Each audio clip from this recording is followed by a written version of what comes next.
சுதந்திரம் கிடைத்த 78 ஆண்டுகள் இருளில் மூழ்கி கிடந்த ஊர்.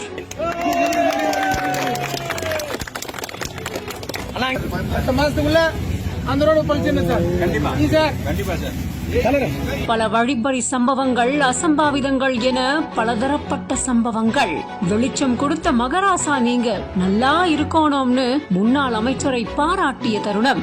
சுதந்திரம் அடைந்து 78 ஆண்டுகளாக தொகுதியில் வங்கி கடந்த வழியை தற்போது பாரத பிரதமர் திரு நரேந்திர தாமோதாஸ் மோடி அவர்கள் ஆட்சியில் ஊசுடு தற்போது சொலித்துக் கொண்டிருக்கிறது. புதுச்சேரியில இருக்கிற ஊசுடு அப்படிங்கிற தொகுதிக்கு உட்பட்ட 10 கண்ண பகுதியில இருந்து கூனிமுடக்கு போற வழி வரைக்குமே 3 கிலோமீட்டர் தூரத்துக்கு கடந்த 78 வருஷங்களா மின்விளக்கே இல்லாம பொதுமக்கள் பெரும் சிரமத்துக்கு ஆளாகி இருந்தாங்க. இதனால வழிப்பறி, திருட்டு அப்படின்னு பல சம்பவங்கள் அரங்கேறி இருக்கு.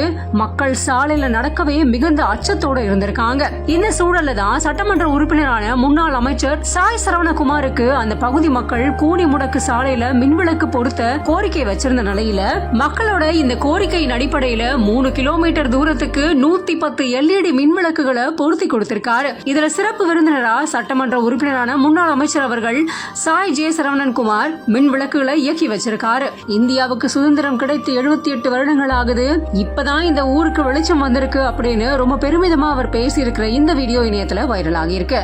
சுதந்திரம் அடைந்து 78 ஆண்டுகளாக தொகுதியில் வங்கி கடந்த வழியை தற்போது பாரத பிரதமர் திரு நரேந்திர தாமோதாஸ் மோடி அவர்கள் ஆட்சியில் ஊசுடு தற்போது சொலித்துக் கொண்டிருக்கிறது. MCR Pure Cotton Club, formals and casual shirts.